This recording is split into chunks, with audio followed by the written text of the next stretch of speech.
తెలంగాణ రాజకీయాలు చాలా ఆసక్తికరంగా మారుతున్నాయి.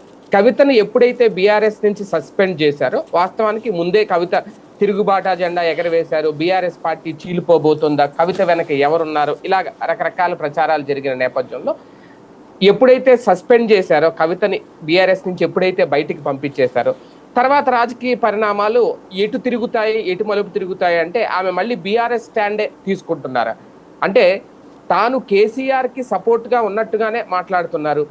కేసీఆర్ తెలంగాణ రాజకీయాల్లో గతంలో అంటే ఒక ఉద్యమం నుంచి పుట్టుకొచ్చిన పార్టీ కాబట్టి సాధారణంగా వాళ్ళ ఫ్యామిలీలో ఉన్న వాళ్ళందరూ కూడా ఉద్యమం నుంచి వచ్చిన వాళ్ళే. కవిత గారు కూడా చెప్పేది అదే, నేను కూడా ఉద్యమం నుంచి వచ్చాను, ఏ రోజు ప్రశాంతంగా లేను. కాకపోతే పార్టీలోనే కుట్రలు జరుగుతున్నాయి, మీరు పట్టించుకోవట్లేదు, చుట్టూ ఉన్న వాళ్ళని మీరు గుడ్డుగా నమ్ముతున్నారని ప్రధానంగా మొన్నే రేజ్ చేశారు. మళ్ళీ ఈ రోజు కూడా తాజాగా లైవ్ లో మాట్లాడిన పాట హరీష్ రావు అలాగే సంతోష్ రావు వీళ్ళిద్దరే కీలకంగా ఉన్నారు అనేది. అలాగే కేటీఆర్ గురించి కూడా కీలక వ్యాఖ్యలు చేశారు. వర్కింగ్ ప్రెసిడెంట్ గా కాకుండా పోనీ రాజకీయంగా అన్నగా కూడా తను ఏ రోజు పట్టించుకోలేదు, ఏ రోజు మాట్లాడలేదు. దాదాపు 103 రోజులుగా తాను ఈ వ్యాఖ్యలు చేస్తున్నాను, ఉద్యమాలు చేస్తున్నాను, మాట్లాడుతున్నాను, ఇంతవరకు ఎందుకు మాట్లాడలేదు అంటే ఆమె కొన్ని కీలక వ్యాఖ్యలు చేశారు. ఒక రకంగా ఇద్దరిని, తండ్రిని అన్నని ఇద్దరిని ప్రశ్నిస్తూ ఆమె తాజాగా చేసిన వ్యాఖ్యల మీద చర్చించే ప్రయత్నం చేద్దాం. అందుకంటే ముందు ఒకసారి ఆ మాట్లాడిన ఒక 2 మాటలు అయితే వినిపించేస్తాం. చాలాసేపు మాట్లాడేది అదంతా వినిపించలేం కాబట్టి కొంత ఫోన్ చేయరా అన్న, నాకు ఏమేమి బెట ఎందుకు బాధపడుతున్నాను ఫోన్ చేయరా? నేను ఎప్పుడు జరిగిన ఇన్సిడెంట్ లేక లీక్ కాకముందు, నేను నా కొడుకు గ్రాడ్యుయేషన్ అమెరికా పోకముందు, అంతకుముందే అంటే మీరు వర్కింగ్ ప్రెసిడెంట్ కదన్నా, నేను పార్టీ ఎమ్మెల్సీ కదా. చెల్లెలు అన్న బంధుత్వాలు పక్కన పెడదాం ఒక నిమిషం. ప్రొఫెషనల్ సెటప్ లో ఒక పొలిటికల్ పార్టీలో ఒక మహిళ ఎమ్మెల్సీ భవన్ లో కూర్చొని నా మీద కుట్రలు జరుగుతున్నాయంటే మీరు మాట్లాడిందా అన్న? 103 రోజులు అయిపోయింది అన్న ఇయ్యాలటికి. ఒక మాట మాట్లాడిందా? కేసీఆర్ గారు దగ్గర నుంచి కమ్యూనికేషన్ రావాలని నేను ఎక్స్పెక్ట్ చేయలే. వారి పెద్దవాడు, వారికి అనేకమైన పనులు ఉంటాయి. పార్టీని ఇప్పుడు పునర్నిర్మించుకోవాల్సిన అవసరం ఉంది. తెలంగాణకు జరుగుతున్నటువంటి అన్యాయాన్ని వారు ఎప్పటికప్పుడు దిశానిర్దేశం చేయాల్సిన అవసరం ఉంది. కానీ వర్కింగ్ ప్రెసిడెంట్ గారి దగ్గర నుంచి ఫోన్ రాకపోవడం మాత్రం ఒక మాట అనిపించింది నాకు. నేను కేసీఆర్ గారి బిడ్డను, నేను కూర్చొని ప్రెస్ మీట్ పెడితేనే రెస్పాన్స్ రాలేదంటే మరి ఇంకో మామూలు మహిళా కార్యకర్తకు బీఆర్ఎస్ పార్టీలో మన అన్యాయం జరిగితే రెస్పాన్స్ వస్తుందా? ఇది మీరు వినే ఉంటారు. అంటే ఇందులో ప్రధానంగా కవిత గారి ఆవేదన ఏంటంటే సస్పెండ్ అయిన తర్వాత తన మీదే కుట్రలు జరుగుతున్నాయి పార్టీలో. ఒక రకంగా బీఆర్ఎస్ పార్టీలో నేను ఉన్నాను, నా పార్టీ కార్యాలయంలో నేను వచ్చి ప్రెస్ మీట్ పెట్టాను, అయినా కేటీఆర్ కూడా ఎంతవరకు పట్టించుకోలేదు. చాలా వ్యాఖ్యలు చేశారు. అంతకుముందు ఈ మాట్లాడే ముందైతే దళితులకి 3 ఎకరాలు ఇస్తానన్నారు, అదేమైంది? అలాగే బీసీలకు అయితే న్యాయం చేసిన ఘనత కేసీఆర్కి ఉంది అంటే ఆయన చేయలేని వాటిని కూడా కొంచెం ఎత్తి చూపించే ప్రయత్నం చేశారు. తర్వాత ఈ వ్యాఖ్యలు చేశారు. కవితలో పూర్తి తిరుగుబాటు వచ్చిందని అనుకోవాలా, లేదు అంటే కవిత పార్టీని వదిలైతే వెళ్ళే ఉద్దేశం ఏమి లేదు, తన మీద జరుగుతున్న దాని మీదే ఒక న్యాయ పోరాటానికి దిగి పార్టీ నుంచి సస్పెండ్ అవ్వాల్సిన పరిస్థితి వచ్చింది అని అనుకోవాలా? తా చెడ్డ కోతి వనమేలా చేర్చిందని ఓ సామెత ఉంది. ఆవిడ పరిస్థితి అది. వాస్తవంగా జైల్లో ఉన్నప్పుడు ఆలోచించి ఉండాలి. ఎలాగ ఈ జైల్లో వచ్చిన గడ్డు పరిస్థితి వలన తనకు ఎదురైనటువంటి సమస్య ఆమె ఆలోచించింది. కానీ సరైన రూట్లో పోలా. రాగానే ఒక కొత్త కాన్సెప్ట్లు తీసుకుంది. ఓ రోజు దళితులకి అన్యాయం జరుగుతుంది, ఓ రోజు బడుగు బలైన వర్గాలకి బీసీలకి న్యాయం జరుగుతుందని సామాజిక పోరాటం మొదలుపెట్టారు. ఇవన్నీ నువ్వు అధికారంలో ఉన్నప్పుడు ఏమైంది? అసలు నీ పార్టీలో సామాజిక న్యాయం ఏడ వచ్చింది? నాన్న ఎప్పుడన్నా అసలు ఫస్ట్ క్యాబినెట్లో మహిళ అన్న ఉందా? ఏడు సామాజిక న్యాయం జరిగింది. అప్పుడే ముందుకు మాట్లాడాల నువ్వు. ఎస్సీ ఎస్టీలకి ఏంటి ఆయన పేరేంది, రాజయ్యని నిర్దాక్షిణ్యంగా తీసి అవతల పడేశారు. అసలు ఏంటో కూడా చెప్పలేదు. ఎస్సీ ఎస్టీ మంత్రుల్లో ఎవరు బలమైన మంత్రులు ఉన్నారు అక్కడ? ఎవరిని బలంగా మాట్లాడినిచ్చారు వీళ్ళు? బీసీ మంత్రుల్లో ఆ తలసాని శ్రీనివాస్ యాదవ్ ఒకడు తన ఇనిషియేటివ్ తీసుకుంటాడు. అతన్నైనా సికింద్రాబాద్కి పరిమితం చేశారు కానీ ఆయన ఎదిగేలా చేశారా? కుటుంబ పాలన ఇష్టారాజ్యంగా నడిచింది. ఎవరి మాటలు చెల్లుబాటైనాయి? 4 మాటలు. కవిత మాట, కేటీఆర్ మాట, హరీష్ రావు మాట, కేసీఆర్ మాట. 4 వాళ్ళు ఇష్టారాజ్యమే నడిచింది. ఎవరి కాళ్ళు సంపాదించుకున్నారు. ఒక దొంగ ఇంకో దొంగ గురించి మాట్లాడినట్టుంది ఇక్కడ. హరీష్ రావు తిన్నాడంటే నువ్వు తినలేదా? నువ్వు తినకుండా అక్కడ దాకా వెళ్ళిందా? ఢిల్లీలో మద్యం వ్యాపారం ఎవరు చేయమన్నారు నిన్ను? సౌత్ ఇండియా సిండికేట్ అంటే ఏంటి? దక్షిణ భారతదేశానికి సంబంధించిన రాష్ట్రాలందరూ కలిసి ఒక సిండికేట్ అయ్యి ఉత్తర భారతదేశంలో వ్యాపారం చేయడం. యాడ్ నుంచి వచ్చినాయి నీకు, నువ్వేమంటివి దాన్ని ఏమంటారు, వాచి కూడా లేదన్న మనిషికి, సొంత ఇల్లు కూడా లేదన్న మనిషికి ఇవాళ వేల కోట్ల రూపాయల డబ్బులు నీకే ఆడొచ్చినాయి. ఎస్, హరీష్ రావుకి వచ్చింది, అంతకుముందు లేదు. ఉద్యమం టైంలో అంతంత ఆస్తి, కేసీఆర్కి అంతంత లేదు ఆస్తి, కేటీఆర్కి లేదు అంతంత ఆస్తి. కానీ ఇవాళ అందరూ మినిమం వేల కోట్లలోనే ఉన్నారు. ఇంకా ఒకళ్ళ గురించి ఒకళ్ళు చెప్పుకోవడం, అదేదో అంటారు కదా, గొంగట్లో అన్నం తింటా ఎంట్రుకలు ఎత్తుక్కోవడం ఎందుకు, మీరు అందరూ సంపాదించుకున్నారు, సరే ప్రజలు కూడా పట్టించుకుని ఉంటే 39 సీట్లు ఇయ్యరు కదా, తిన్నారు అన్నటువంటిది నమ్మారు కాబట్టినే ఇచ్చారు. అవతలోళ్ళు కూడా అట్లాంటి దొంగలని భావించారు కాబట్టినే అత్యసరు ఇచ్చారు ఇక్కడ. నెంబర్ 1. నెంబర్ 2, బయటకు వచ్చాక ఆమె చేస్తున్నవన్నీ కూడా ఇలాంటి విచిత్రమైనటువంటి ప్రకటనలు. అదేంటి, తన లెగసీ సృష్టించుకోవాలనుకుంటుంది, తనకి తాను ఒక నాయకురాల్ని అని నిరూపించుకోవాలనుకుంటుంది. ఎందుకు, తను జైలు నుంచి వచ్చినటువంటి మచ్చ పోగొట్టుకోవడానికి. దానికి తన ఇంట్లో కూర్చుని మాట్లాడుకోవాలి. ఆ లీడ్ తీసుకోవాలనుకున్నప్పుడు అంత స్థాయి నాయకురాలు ఆవిడ. ప్రత్యక్షంగా ఎన్నిసార్లు గెలిచింది ఆవిడ ప్రత్యక్ష ఎన్నికల్లో? పరోక్షంగానే కదా పదవులు సంపాదించింది, రాజ్యసభకు కావచ్చు లేకపోతే ఎమ్మెల్సీ కావచ్చు. ప్రత్యక్ష ఎన్నికల్లో ఓటమే కదా రుచి చూసి, ప్రత్యక్షంగా సాధించింది ఏంటి ఆవిడ? ప్రత్యక్షంగా ఏం గెలవలేదు కదా. మరి అట్లాంటి మనిషి వచ్చి ప్రత్యక్షంగా ఎన్నికైన వాళ్ళని బూతులు తిడుతుంటది, తప్పు మాట్లాడుతుంటది. అదే ఏది మధుయాష్కి టైంలో నడిచినటువంటిది. అంతే. తర్వాత రాజ్యసభ ఏది తర్వాత బండి సంజయ్ చేతిలో ఓడిపోయింది కదా కరీంనగర్ వచ్చేటప్పటికి. అదే నిజామాబాద్ వీళ్ళ ఇతని చేతిలో అనుకుంటా, మన అరవింద్ గౌడ్ చేతులు. అరవింద్ కాబట్టి అక్కడ కేసీఆర్ బిడ్డ ఓడిపోయిందంటే పరువు పోయింది ఎవరికి అప్పుడు బేసిక్. ఇప్పుడు హరీష్ రావు అయితే ఇంతవరకు ఓటమి రుచి అరగలేదు కదా అతను. ఇంకొకటి ఏంటంటే ఇవేమంటది, ఆవిడ అన్న డైలాగ్ని ఒకసారి మాట్లాడదాం. నేను పార్టీ ఆఫీస్లో మాట్లాడాను, రక్త సంబంధం ఉంది, ప్లస్ పార్టీ ఎమ్మెల్సీని అది పక్కన పెడితే ఈ రూట్లో చూసినా ఏంటమ్మా అని ఫోన్ చేసి 103 రోజుల్లో మాట్లాడాలి కదా. నీ బుద్ధి ఎక్కడికి పోయింది? పార్టీ ఆఫీస్లో నువ్వు కాబట్టి ప్రెస్ మీట్ పెట్టనిచ్చారు, ఎవడు పడితే వాళ్ళు ప్రెస్ మీట్ పెడతారా? నాన్న రాసిన లేఖ లీక్, నాన్నకి నేను రాసిన లేఖ లీక్ అయ్యింది అని నువ్వు పార్టీ ఆఫీస్లో ప్రెస్ మీట్ పెట్టేందుకు పర్మిషన్ అతను తీసుకున్నావా వర్కింగ్ ప్రెసిడెంట్గా? మరి తీసుకోకుండా నువ్వు ద్రోహం చేసి అతను అడగలేదంటావేంటి? అంటే నా పార్టీ నా ఆఫీస్ లో పెట్టాను నేను మీటింగ్ అంటాను. అదే అనేది నీ పార్టీ నీ ఆఫీసు, మరి బయట వాళ్ళకి అందరికి ఎవరికి అట్లాంటి ఛాన్స్ ఎందుకు? మరి ఇంకోటి, నువ్వు అన్నయ్యకి చెప్పావా వెళ్ళి ఇట్లా కానీ ప్రెస్ మీట్ చూసి నీ అన్నయ్య నిన్ను అడగాలా? అది తప్పు కదా. మరి నువ్వు ముందు అన్న నేను ఇట్లాగా అమెరికాలో ఉన్నప్పుడు రాసిన లెటర్ ఏదో లీక్ అయిందన్న నువ్వు చూసావా? లేదు అన్న కాదు, ఏమండి పార్టీ ప్రెసిడెంట్ గారు మీరు చూసారా అని అడిగావా? నువ్వు అడగకుండా ఓపెన్ ప్రెస్ మీట్ పెట్టావు. ప్రెస్ మీట్ మీన్స్ బయట ప్రపంచానికి చెప్పావు నువ్వు. అంటే ఆమెను సంప్రదించకుండా సస్పెండ్ చేశారన్న. ఇక్కడ సంప్రదించకుండా ఆవిడ ఏమన్నా సంప్రదించి ప్రెస్ మీట్ పెట్టిందా సస్పెండ్ చేయడానికి? బేసిక్ నేను అనే పాయింట్ ఏంటంటే ఆవిడ అనేది ఏంటి, పార్టీ ఆఫీస్లో నేను ప్రెస్ మీట్ పెట్టినా కూడా మన్నయ్య నన్ను అడగలేదు అంటోంది. ఇంకా సాధారణ కార్యకర్తలకి ఏంటంటోంది అంతే. అవును. మరి ప్రెస్ మీట్ పెట్టే ముందు అన్నయ్యని అడిగావా? పోనీ పార్టీ ప్రెసిడెంట్గా వర్కింగ్ ప్రెసిడెంట్గా అడిగావా? ఆయన నోటీస్కి తీసుకెళ్ళావు నువ్వు? ఈ సమస్యని తీసుకెళ్ళాలి కదా చట్టబద్ధంగా అయితే, బాధ్యతగా అయితే. అప్పుడు ఆయన యాక్షన్ ఏంటనేది చూడాలి కదా. అప్పటికి కూడా యాక్షన్ తీసుకోపోతే అప్పుడు మాట్లాడావంటే ఒక అర్థం ఉంది. నేను ఓపెన్గా ప్రెస్ మీట్ పెట్టి చెప్తాను, మా అన్నయ్య నాకు ఫోన్ చేయలేదు, లేదా పార్టీకి వర్కింగ్ ప్రెసిడెంట్గా చేయలేదు. దెయ్యాలు భూతాలు అని మాట్లాడింది ఎవరు? నువ్వు కాదా? ఇంకోటి ఏంటది, హరీష్ రావు గురించి ఎంత పచ్చి అబద్ధాలు, పచ్చి అబద్ధాలు. ఆయన అంటే మొదటి నుంచి ఉద్యమంలో లేడట, పార్టీ పెట్టాక 10 నెలల తర్వాత వచ్చాడట, ఏదో 1.5 డబ్బులు తీసుకుని వ్యాపారం చేసుకోవడానికి వెళ్ళిపోయాడట పార్టీ నుంచి. ఆయన డిప్యూటీ స్పీకర్ నుంచి బయటకు వచ్చేసాక ఈ రోజు కూడా ఈ లైవ్ ఇందరు ప్రెస్ మీట్ లో చేసింది, హరీష్ రావు రేవంత్ రెడ్డికి సరెండర్ అయిపోయారు, ఒకే విమానంలో కలిసి ప్రయాణం చేశారు, ఆయన కాళ్ళ మీద పడిపోయారు. అదే అనేది పచ్చి బూతులు మాట్లాడడం అనేటటువంటి నిస్సిగ్గుగా మాట్లాడడం. ఈవిడ ఫ్లైట్లో కూడా బీజేపీ వాళ్ళు ఉంటారు, ఈవిడ వెళ్ళి వాళ్ళ కాళ్ళ మీద పడ్డట. లేదా ఈవిడ ఫ్లైట్లో కూడా కాంగ్రెస్ వాళ్ళు ఉంటారు. ఈవిడ వెళ్ళి వాళ్ళ కాళ్ళ మీద పడి వాళ్ళ కోసం ఇప్పుడు తన పార్టీని నాశనం చేస్తుందా?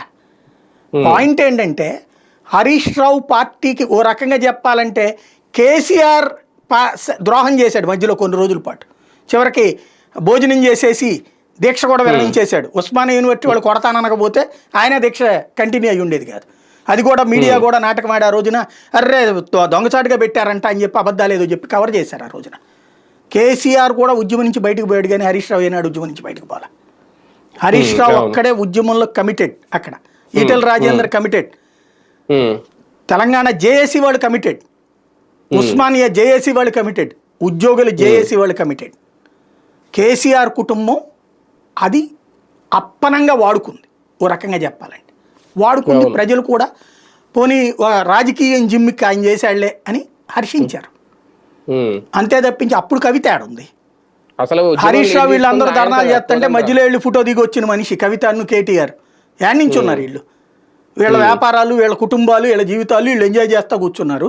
ఉద్యమం పీక్ స్టేజ్ వచ్చి రాష్ట్ర విభజన జరగబోతోంది. అప్పుడు డిసెంబర్ 9 ప్రకటన తర్వాత వీళ్ళిద్దరు కనబడింది బయట. డిసెంబర్ 9 ప్రకటనకు ముందు ఎవరు ఆనాడు నాయకత్వం జేఏసీలు హరీష్ రావే లీడ్ తీసుకుంది ఆ రోజున. అట్లాంటి హరీష్ రావును దొంగం చేస్తుంది ఇవిడ. ఎందుకంటే మనం ప్రత్యక్షంగా చూసాం ఈ ఉద్యమం ఏంటి, దాని స్వరూపం ఏంటి అన్నటువంటి. హరీష్ రావు ఆంధ్ర గురించి మాట్లాడిన మాటలు నాకు కోపం వస్తాయి, కానీ తెలంగాణ ఉద్యమకారుడిగా కరెక్ట్ అతను బాధ్యతగా మాట్లాడాడు. ఆంధ్ర గురించి మాట్లాడింది కవిత గారే అదే అనేది. అప్పుడు మరి ఇవాళ వచ్చి ఆవిడ నీతులు చెప్పడం ఏంది? బేసిక్ గా గో బ్యాక్ అని బోర్డులు పెట్టించారు అప్పుడు. నేను అనేది నువ్వెంత ఉద్యమం నువ్వు చేసింది, వాళ్ళు చేసిన ఉద్యమంలో బోర్డులు అట్టుకుని నుంచున్నావు నువ్వు. వాళ్ళు తయారు చేసిన బోర్డులు అట్టుకుని నుంచున్న ఉద్యమే నీ స్థాయి. బట్ హరీష్ రావు ప్రాణాలకి తెగించి ఉద్యమం చేశాడు. అసెంబ్లీ పైకి పరుగులు పెట్టిన ఉద్యమం చల్లబడుతున్న ప్రతిసారి పరుగులు పెట్టించినోడు హరీష్ రావు. ఉద్యమం చల్లబడుతున్న ప్రతిసారి కేసీఆర్నే పక్కన పెట్టినటువంటి ఏది సాగరహారం గుర్తుంది కదా, కేసీఆర్ని కూడా పక్కన పెట్టారు ఆ రోజున. జనం స్వచ్ఛందంగా వచ్చారు ఆ రోజున. హుస్సేన్ సాగర్ అవన్నీ నిండిపోయింది గుర్తుంది కదా, నెక్లెస్ రోడ్. ఆ రోజున కేసీఆర్ని కూడా తరిమేశారు జనం వద్దని, మిలియన్ మార్చ్. వాటిట్లో హరీష్ రావు లాంటి వాళ్ళని అభినందించారు, అంగీకరించారు పబ్లిక్. కాబట్టి హరీష్ రావు ఉద్యమ ప్రస్థానాన్ని తక్కువ చేసి చూపించడం అనేది కవిత అపరిపక్వ ధోరణి కాదు, అహంకార ధోరణి. ఒక రకంగా చెప్పాలంటే అహంకారం. అది ఎదురోళ్ల శక్తిని తక్కువగా చూపించేటటువంటి ఒక పెద్ద నాటకం అది ఆవిడ చేస్తుంది. ఇంకొకటి పార్టీ పరంగా చూసుకున్నప్పుడు ఇప్పుడు తన ఎక్స్పెక్ట్ చేసినంత స్పందన రావట్లేదు జనంలో. కాబట్టి ఇప్పుడు కొంత డిఫెన్స్ గేమ్ బిగిన్ చేసింది. ఏంటి, అన్నయ్య నాన్న మాదంతా ఒకటే కుటుంబం, మేమంతా ఒకటే, మా రక్తాలు ఇంతే, మా నాన్న కోసమే చూస్తాను, మా అన్న బాగుండాలని చూస్తాను. హరీష్ రావు విలనని. హరీష్ రావును అవమానించింది ఎవరు? వీళ్ళ నాన్న. హరీష్ రావుని ఇబ్బంది పెట్టింది ఎవరు? వీళ్ళ నాన్న. హరీష్ రావుని ఏడిపించుకు తింది ఎవరు? వీళ్ళు. చివరికి కేటీఆర్ రెండోసారి మంత్రి పదవి ఇవ్వకపోవడం పక్కన పెట్టడమే కాదు, దారుణంగా అవమానించి క్రైసిస్ మేనేజర్ గా ఉండేటటువంటి హరీష్ రావుని సిద్దిపేట నియోజకవర్గం దాటకుండా చేశారు. ఇదే కేటీఆర్ కవిత. సిద్దిపేట నియోజకవర్గం దాటించి కనీసం హైదరాబాద్ లో సీట్లు కూడా రానికుండా చేశారు. హైదరాబాద్ కార్పొరేషన్ లో హరీష్ రావు మనుషులకి సీట్లు కూడా ఇవ్వనివ్వాల. సిద్దిపేట మున్సిపాలిటీ కూడా హరీష్ రావుకి శత్రువులకి ఇచ్చారు కొంతమందికి. అంత చేసినా అతను ఏ రోజున పార్టీకి ద్రోహం చేయలే, అంటే కేసీఆర్కి ద్రోహం చేయలే. కేసీఆర్కి వ్యతిరేకంగా వెళ్ళి ఏ పార్టీలు చేయాలి అనేక సార్లు జరిగినాయి ప్రచారం. కాంగ్రెస్లోకి వెళ్ళడానికి రెడీ అయ్యాడు, ఏది రాజశేఖర్ రెడ్డితో, లేకపోతే కనుక దీంట్లోకి వెళ్ళిపోతున్నాడు, బీజేపీలోకి వెళ్ళిపోతున్నాడు, ఇట్లాంటి రకరకాల ప్రచారాలు జరిగినాయి. కానీ ఏ రోజున కూడా అతను నోరు తెరిచి కాంట్రవర్షియల్గా మాట్లాడాల. ఇవాళకి కూడా ఎంత జరుగుతున్నా అతను కాంట్రవర్షియల్గా మాట్లాడాల. మెచ్చుకోవాలి అతని అతని బాధ్యతకు మెచ్చుకోవాలి, అతని సంస్కారానికి మెచ్చుకోవాలి. సంస్కారం చచ్చిపోయింది కవితలో. సంస్కారం చచ్చిపోయి సొంత కొంపలో చిచ్చు పెట్టింది ఆవిడ. అన్నని గురించి అనరాని మాట్లాడినది ఆవిడ. సంతోష్ రావు, హరీష్ రావు లేకపోతే కేసీఆర్ దగ్గర చూసుకునేవాళ్ళు ఎవరు? ఈవిడ చూసుకుందా? అంటే కేటీఆర్ కంటే ఎక్కువ హరీష్ రావు, సంతోష్ రావునే టార్గెట్ చేస్తూ మాట్లాడుతున్నారు మొదటి నుంచి. ముందు మాట్లాడింది కేటీఆర్. అది జనంలో వ్యతిరేకత వచ్చింది. కేసీఆర్ కుటుంబానికి కుంపటైంది ఈవిడ అని. అందుకని ఇప్పుడు మార్చింది రూటు, ఇవాళ మార్చింది. మొన్నటిదాకా ఏమంది, నేను ఎవరి నాయకత్వాన్ని అంగీకరించాను, మా నాన్న తప్ప అంది. వర్కింగ్ ప్రెసిడెంట్ అని ఇవాళ గుర్తుకొచ్చాడు నీకు మీ అన్న? మరి ఇంతకుముందు ఆయన నాయకత్వాన్ని అంగీకరించనంటివి కదా నువ్వు. క్రిందసారి ప్రెస్ మీట్ అప్పుడు చెప్పింది నేను 103 రోజుల క్రితం, నాకు బాస్ మా నాన్న, ఆయన తప్పించి ఇంకెవడు కాదండి కదా. మరి అప్పుడు నువ్వు నాయకత్వం అంగీకరించినట్టు అయిందా? అన్నని ఆ రోజు నచ్చని అన్న ఇవాళ నచ్చాడా నీకు? ఆ రోజున గుర్తుకు రాని అన్న వర్కింగ్ ప్రెసిడెంట్ ఇవాళ గుర్తుకొచ్చాడా? నువ్వు ఆయన నాయకత్వాన్ని అంగీకరించవంటివి కదా. నాకెవరు నాయకులు లేరని చెప్తావు కదా నువ్వు. మరి అప్పుడు లేనిది ఇవాళ ఎందుకు వచ్చింది అకస్మాత్తుగా? జనం తిడతండేటప్పటికి రూట్ మార్చి ఇదంతా హరీష్ రావుని సంతోష్ రావుని విలన్గా చేసే ప్రయత్నం చేస్తుంది. సంతోష్ రావు కేసీఆర్ పనులన్నీ చూస్తాడు దగ్గరుండి, హరీష్ రావు కేసీఆర్ బయట పనులన్నీ చేస్తాడు. వాళ్ళిద్దరూ గుండెకాయలు లాంటి వాళ్ళు, లేదా ఆయనకి 2 కిడ్నీలు లాంటి వాళ్ళు ఓ రకంగా చెప్పాలంటే. గుండె కేటీఆర్ పని జరుగుతోంది, ఎస్ ఖచ్చితంగా ఒక ఓటమి రాగానే పరుగులు పెట్టి ఇంత దరిద్రం చేసింది ఈవిడే కదా. ఓటమి రాగానే నాశనం చేస్తుంది నువ్వు పార్టీని. మిగతా పార్టీలో ఉన్నోళ్ళు వెళ్ళిపోయారంటే ఒక అర్థం ఉంది. ఓ 10 మంది వెళ్ళింది, మిగతా వాళ్ళందరూ ఆగారు. ఆగిన తర్వాత నువ్వు బిగిన్ చేసావు అంటే అర్థం ఏంటి? పార్టీని డిస్టర్బ్ చేయాలని ఎవరు కోరుకుంటున్నారు? కాంగ్రెస్ తో ఈవిడికి సంబంధం లేకపోతే ఇవాళ ఈ పని చేసుద్దా? దీనివల్ల అసలు పార్టీకి ఏంటి ప్రయోజనం? మరి రేవంత్ మీద ఎందుకు విమర్శలు చేస్తున్నారు? ఊరికినే ఏమన్నా అదేది తమలపాకుతో కొడుతుంది, తమలపాకు దెబ్బది బాగోదని పార్టీ కార్యకర్తలకి. ఇవాళ ఆవిడ మాట్లాడిన మాట మొత్తం చూస్తే పార్టీని డిస్టర్బ్ చేయడానికి, ఎవరైతే పార్టీలో అత్యధికంగా నమ్మకం కలిగి ఉన్నటువంటి హరీష్ రావుని చెడగొట్టడానికి కుట్ర చేస్తుంది ఆవిడ. బీఆర్ఎస్ చీల్చే వ్యూహం ఏమైనా రచిస్తోందా కవిత? అంత సీన్ ఏం లేదు, ఆవిడ చీలిస్తే ఎవడొచ్చేవాడు లేదు అనేది అర్థమైపోయింది. వాళ్ళ మాటల్లో బీఆర్ఎస్ కార్యకర్తలకు అన్యాయం జరుగుతుంది, బీఆర్ఎస్ లో మీరు అందరూ తెలుసుకోండి అంటే అక్కడ ఉన్న వాళ్ళందరూ వాళ్ళే, ఎందుకంటే ఇవే ఇంకా పార్టీ అది ఏం పెట్టలేదు కాబట్టి. కానీ వాళ్ళ మాటల్లో చెప్పింది ఏంటయ్యా అంటే బేసిక్గా తిడుతున్నారు అందరూ కార్యకర్తలు, అందుకని దాన్ని కవర్ చేసుకుంటున్నారు. అయ్యో మీకు తెలవదు, చాలా కష్టాలు జరిగిపోయినాయి, చాలా నష్టాలు జరిగిపోయినాయి, ఈవిడికి అన్యాయం జరిగిందంటే ఈవిడ పార్టీకి అన్యాయం చేసింది. ఈవిడ మధ్య వ్యాపారం చేయకపోతే పార్టీకి అసలు బదనాం అయ్యేదా? ఈవిడ మూలంగా కదా పార్టీ నాశనం అయింది మొన్న ఎలక్షన్స్కి. ఆడపిల్లవి నువ్వు మద్యం వ్యాపారం చేయడం ఏంటి చండాలంగా? పోనీ ఆ లెక్కను చూసుకున్నా, మద్యం అంటేనే తాళి తెంచేవారు, తాళులు తెంచే వ్యాపారం నువ్వు చేయడం ఏంటి చండాలంగా? ఇంకో వ్యాపారం చేసుకున్నావు అంటే ఒక అర్థం ఉంది, నో డౌట్ వ్యాపారాలు చేసుకోవచ్చు, ఆడపిల్లలు వ్యాపారం చేయొద్దని ఎట్టంటావు? తాళులు తెంచే వ్యాపారం రాజకీయ పరంగా జోక్యం చేసి చెడగొట్టిన వ్యాపారం నువ్వుగా చేసుకొచ్చింది, నీ మూలంగా కాదా నాన్న పరువు పోయింది? హరీష్ రావు వాళ్ళ పరువు పోలేదే, సంతోష్ రావు వాళ్ళ పరువు పోలేదే, కేటీఆర్ వాళ్ళ పరువు పోలేదే. అదేమంటే కేంద్రం కుట్రా? నువ్వు వ్యాపారం చేయకపోతే ఆడు కుట్రవన్నాడా? నువ్వు వ్యాపారం చేశాకే కదా ఆడు కుట్ర చేయడానికి అవకాశం ఇచ్చింది. ఎన్ని ఇళ్ళు ఉన్నాయి నీకు అక్కడ, ఎన్ని ఫ్లాట్లు ఉన్నాయి, ఎంత రియల్ ఎస్టేట్ చేస్తున్నావు నువ్వు? అవన్నీ యాడ్ నుంచి వచ్చినాయి అకస్మాత్తుగా, ఆకాశం నుంచి ఊడిపడి వచ్చినాయా నీ కుటుంబానికి ఆస్తిగా? వేల కోట్ల రూపాయల డబ్బులు ఎక్కడి నుంచి వచ్చినాయి వాళ్ళ మీ మెయింటెనెన్స్ అంటే సంపాదించుకున్నారు కదా.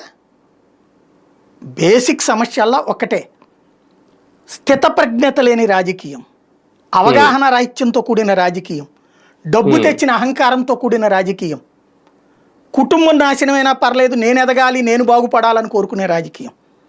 స్పష్టంగా కనబడుతున్నటువంటి లెక్క ఏంటంటే బీఆర్ఎస్ నాశనం అయితే కాంగ్రెస్ పార్టీలో చేరేటట్టుంది. అందుకనే కాంగ్రెస్ నాయకులు మాకు వద్దో ఈవిడితో దరిద్రం అని చెప్తున్నారు అక్కడ. బీజేపీని అంటుంది కానీ కాంగ్రెస్ని ఏమంటుంది ఆవిడ? రేవంత్ను ఒక్కటే 4 ముక్కలు మాట్లాడుతుంది, అది కూడా తమలపాకుతో, అంతే తప్పించేం లేదు అక్కడ. మెయిన్ తిట్లంతా హరీష్ రావుని టార్గెట్ చేస్తారు, హరీష్ రావు సంతోష్ రావు టార్గెట్. సార్ కానీ ఒకటి ఓకే, సస్పెండ్ చేసే విషయంలో ఓకే అందులో కూడా కుట్ర ఉందని ఈమె చెప్పేది, కానీ కేసీఆర్ మాత్రం ఏమన్నా తొందరపడ్డారా? పైగా కన్న కూతురు చాలా ఆలస్యం చేశాడు. ఈటల రాజేందర్ని తీసవతలు పడేశాడు, రాజయ్యని తీసవతలు పడేశాడు. అంతకుముందు నరేంద్రాని విజయశాంతిని ఎంతసేపు పట్టింది వాళ్ళని? వాళ్ళు ఎన్నిసార్లు మాట్లాడారని అసలు? అంటే ఇక్కడ కూతురు కాబట్టి కుమార్తె మరి ఓ రకంగా రక్త సంబంధం కోసం ఎంత తాగాడు ఆవిడ పార్టీని నాశనం చేస్తున్నా సరే. వాస్తవంగా మద్యం ఇష్యూ వచ్చిన రోజు సస్పెండ్ చేయాలి ఆవిడ పార్టీ నుంచి. ఇప్పుడు అతని పేరేంటి, పోచారం శ్రీనివాసరెడ్డి మీద అవినీతి ఆరోపణలు కానీ చంద్రబాబు పక్కన పెట్టలేదా? లేదు కృష్ణ యాదవ్ది ఆ కుంభకోణం జరిగింది కదా, అదే దాని పేరేంటది, స్టాంపుల కుంభకోణం. అప్పుడు వెంటనే సస్పెండ్ చేయలేదా పార్టీ నుంచి? పార్టీలు సస్పెండ్ చేస్తారే చంద్రబాబు కూడా, వీళ్ళ పార్టీలో కూడా ఇతర ఆరోపణలు వచ్చినప్పుడు తీసి పక్కన పెట్టారే. మరి కవిత విషయంలో ఓపెన్గా ఇంత అడ్డదిడ్డంగా ఈవిడేమంటది, లెటర్ లీక్ చేశారంటది. ఈవిడ ఎందుకు లీక్ చేయకూడదు? ఎవరు దర్యాప్తు చేస్తాడు దాంట్లో? నేను మా నాన్నకి రాసిన లెటరు, అది బయటకు వచ్చింది, వీళ్ళు చేశారు. ఏంది ఈవిడ చెప్పేది? తుతుంబర్గాళ్ళ గురించి ఎవడో చిన్న చిన్న యూట్యూబ్ ఛానల్స్ వాళ్ళు ఏదో మాట్లాడారట, దానికి ఈవిడికి ఏదో అయిపోయిందట. ఈవిడ రాయిపెత్తుంది ఎన్ని, ఈవిడ మెయింటైన్ చేస్తుంది ఇప్పుడు అనేక యూట్యూబ్ ఛానల్స్ని. అక్కడ బేసిక్ సమస్య ఏంటి? నాకు నచ్చని ఛానల్ లేకపోతే నన్ను తిట్టే ఛానల్ అని నేను తిడతాను, నన్ను ఎవరు ఏమనకూడదు, నేను చాలా గొప్ప దాన్ని ఏమంటారు ధీరోదాత్తురాల్ని, శాంతి దూతని, పార్టీని ఏదో బాగు చేయడం చూస్తాను, నేను మా నాన్నలాగా ముక్కుసూటి. ఎస్, మీ నాన్నలాగా ముక్కుసూటి కాబట్టి ఆయన కూడా ముక్కుసూటిగా సస్పెండ్ చేశాడు. ఇంటికి వెళ్ళి పడుకో, సస్పెండే చేశాడు, బహిష్కరించలేసి. కొంచెం హ్యాపీగా ఉండు. అనవసరమైన రాజకీయం. బేసిక్గా ఏంటంటే ఒక ఫ్రస్ట్రేషన్లో ఉంది ఆవిడ. జైలు నుంచి బయటికి రావడం ఓ మచ్చ, పార్టీకి మచ్చ, నాన్నకి మచ్చ, కుటుంబానికి మచ్చ, అందరికి మచ్చ. ఆ మచ్చ తుడుపుకోవడానికి ఏది పడితే అది చేసి చివరికి అది పార్టీని తీసుకొచ్చి నడి రోడ్డు మధ్యలో నుంచోబెట్టింది. ఇప్పుడు కార్యకర్తలకి ఎటు పోవాలో అర్థం కాని పరిస్థితి. వాళ్ళందరూ పార్టీ కోసం కొట్లాడారు, తెలంగాణ ఉద్యమంలో కొట్లాడారు. వాళ్ళందరినీ ఇప్పుడు కన్ఫ్యూజ్ చేస్తుంది ఈవిడ. అంటే సామాజిక చిచ్చు రేపి తిరుగుబాటు ఏమన్నా చేయాలనుకుంటుందా? ఆ వ్యూహం సామాజిక చిచ్చు రేపుతానికి అదేంటంటే కాంగ్రెస్ అధికారంలో ఉంది కాబట్టి ఇప్పుడు ఈవిడ సామాజిక న్యాయం మాట్లాడుతుంది. నీ పార్టీ అధికారంలో ఉన్నప్పుడు బీసీలు ఎంతమంది ఉన్నారు? నేను అనేది అది. నువ్వు నీ ప్రభుత్వం ఉన్నప్పుడు మహిళలు ఎంతమంది ఉన్నారు? రెండోసారి మంత్రివర్గంలో అనుకుంటా పాప సబితా ఇంద్రారెడ్డిను రాధోడ్ని ఎవరినో ఇద్దరు పెట్టినట్టున్నాడు ఆయన. ఆయనకి మహిళలు ఎక్కరు. పటేల్ పట్వారీ వ్యవస్థకు వారసుడు కేసీఆర్. ఆయనకి మహిళలు మంత్రివర్గంలో లేదా ఎదగడం ఎక్కదు ఆయనకి. అట్లాగే ఎస్సీ ఎస్టీలు ఎదగడం ఇష్టం ఉండదు. నిజాం వారసులు కదా వాళ్ళు. నిన్న కూడా చెప్తుంది కదా నిజాం వారసత్వం మాదని చెప్పేసి. ఎస్, వారసులు నిజంగా వీళ్ళు నిజాం వారసులే కదా. పటేల్ పట్వారీలు, రజాకారులు వీళ్ళందరూ ఒకటే కదా బేసిక్గా చెప్పాలంటే. నిజాం వారసత్వాన్ని తెచ్చి పెడుతున్నారు ఇప్పుడు మళ్ళీ, అంత మించి ఏం లేదు అక్కడ. ఒక రకంగా మరొక నష్టం తెచ్చిపెట్టే అంశమా సస్పెండ్ అనేది? బీఆర్ఎస్ ఇంకా క్లియర్ చేసుకున్నారు ఇష్యూని, సమస్య పరిష్కరించుకున్నారు. ఇంకెందుకు సాగదీసుకోవడం? కేసీఆర్ చేసింది చాలా మంచి పని, కేటీఆర్ చేయించింది మంచి పని. ఓ రకంగా చెప్పాలంటే వాళ్ళిద్దరిని ఏమంటా అంటే కుదరదని చెప్పేసి హరీష్ రావు మీదకు పోతుంది అంతే. అంతే. రైట్ రైట్ చూద్దాం. మొత్తానికి కవిత అయితే ఒక రకంగా ఊహించలేదేమో బీఆర్ఎస్ లో ఈ పరిస్థితి వస్తుంది అనేది. కానీ సస్పెన్షన్ ఎప్పుడైతే వేటు వేశారో తర్వాత ఒక్కసారిగా టర్న్ ఏమన్నా మార్చుకుందా, కొత్త స్టాండ్ తీసుకోబోతున్నారా ఆమె, లేదంటే ఇంకా చిచ్చు పెట్టే ప్రయత్నం చేస్తున్నారా? టార్గెట్ అయితే హరీష్ రావు, సంతోష్ రావు అనేది ఓపెన్ గానే చెప్తున్నారు. కేటీఆర్ కూడా కొంత అయ్యి ఉండొచ్చు. కాకపోతే ప్రజల నుంచి తిరుగుబాటు తెచ్చే కార్యక్రమం ఏమన్నా మొదలు పెట్టారా? తాజాగా ఆమె ప్రెస్ మీట్ పెట్టి చేసిన వ్యాఖ్యలతో ఇక మున్ముందు ఏం జరగబోతోంది, బీఆర్ఎస్ కి ఇది ఎంతవరకు ప్రయోజనం, ఎంతవరకు నష్టం వేచి చూద్దాం.